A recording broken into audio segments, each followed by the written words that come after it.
Voilà, mais je pense que la maman qui va venir va en dire plus de choses que moi. Elle va pouvoir, Ouais. merci Grégoire, nous rendre un vrai témoignage. Donc, je souhaiterais accueillir Clémence, qui est maman de Théodore, Gabriel, Foucault et Tristan, qui a vécu la session de l'été 2022. Et Clémence, merci d'être venue ce soir pour nous en dire un petit peu plus sur l'importance de cette session pour vous et pourquoi vous pensez qu'il faut que tout le monde se mobilise ici pour soutenir Vacances Maman Solo. Merci beaucoup. Bonjour, donc je suis heureuse de pouvoir raconter ce que j'ai vécu un peu parce que c'était une très belle une main tendue que cette semaine à Alençon. Donc je l'ai faite en août 2022, il y a 1 an et demi. Et on était 9 familles, il y avait une quinzaine d'enfants, dont mes 4 enfants, qui sont des enfants, enfin 4 garçons entre 4 et 10 ans.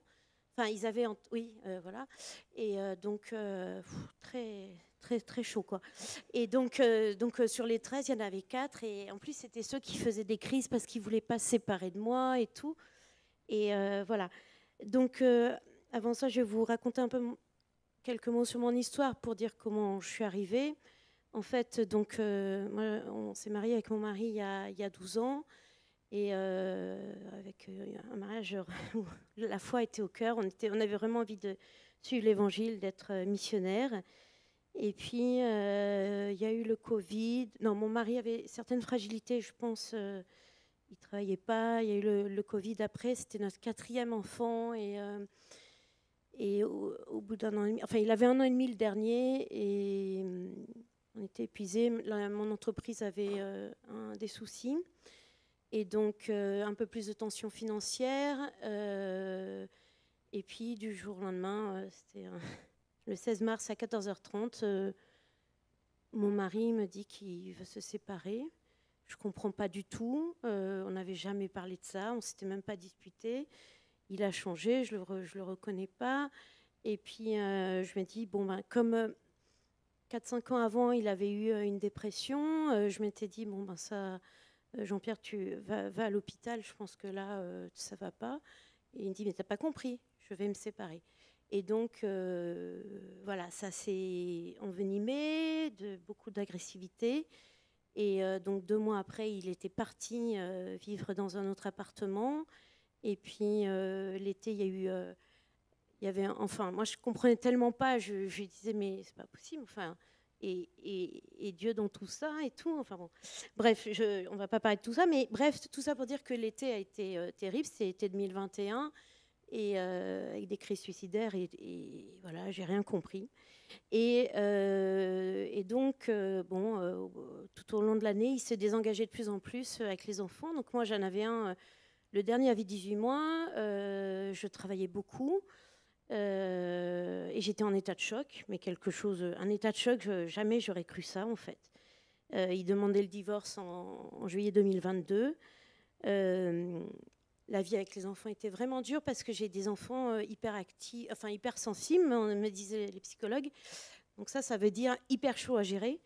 Voilà. Alors quand tout s'écroule, la seule chose qui est restée debout, c'était Jésus, quoi. Et donc là, pour le coup, ça, c'était très important pour moi. Et puis, dans un groupe de prière de personnes proches de personnes ayant des troubles psychiques, on se retrouvait avec d'autres femmes un peu avec des difficultés. Et du coup, on m'a dit, ah bah tiens, il y a cette séance à Alençon. J'y suis allée. Et alors, le premier soir... donc j'y vais avec mes enfants en leur disant, bon, on va passer des vacances avec d'autres familles chrétiennes, voilà, on fera des activités l'après-midi et tout. Et ça a commencé le premier soir. Il y avait 3 séminaristes énormes qui s'occupaient de 13 enfants, donc les miens. Ils font la prière et tout. Et le soir, on arrive dans la chambre, une chambre superbe avec des lits superposés superbes et tout. Et là, mes enfants me hurlent dessus en disant, mais maman, mais c'est horrible ce truc, mais c'est pire que Paris Monial, parce que l'année d'avant, j'étais... Il dit, mais c'est encore pire ce truc. Non, mais on a fait la prière, on a fait le truc. Bon, enfin, ils étaient... Mais alors moi, j'étais dépitée parce que je me suis dit, non, mais c'est pas possible, j'y arrive pas. Ils voulaient pas aller au groupe enfant et tout. Bon, et je vais vous raconter un peu comment... Enfin, Ils en sont repartis, ça n'avait plus rien à voir. En fait, on a passé une superbe semaine. Et surtout, ce qui était fou, c'est qu'il y avait des séminaristes de la communauté Saint-Martin, merci. Et ce qui était marrant, c'est que mon aîné faisait un énorme rejet de Dieu. Il disait, mais c'est nul de croire en Dieu et tout, mais ça faisait des années. Hein. Et donc, moi, j'étais vraiment embêtée. À cause de ça, il embarquait tous ses frères qui ne voulaient pas croire en Dieu ou moyen, bof. Scoutisme avait été... Enfin, il ne voulait pas. Et on ne peut pas changer le cœur d'un enfant qui ne veut pas, quoi. Enfin, et donc... et là, en fait, dans les séminaristes de la communauté Saint-Martin, il y en avait un qui faisait des tours de magie, on le voyait en photo là tout à l'heure, et qui faisait des blagues, mais des super blagues à table. Et alors, mais en fait, il s'est éclaté. Et en fait, ils ont appris à servir la messe. Et en fait, cet enfant va faire sa communion cette année. Et en fait, il a été complètement réconcilié. Son deuxième frère a aussi... le lendemain du retour à la maison après ça, il m'a dit, maman, il faut qu'on prie pour don Jean-Baptiste là, est-ce qu'on peut prier ensemble et tout, enfin quelque chose comme ça, ça a apporté comme de la douceur énorme. Donc voilà, moi ce que ça m'a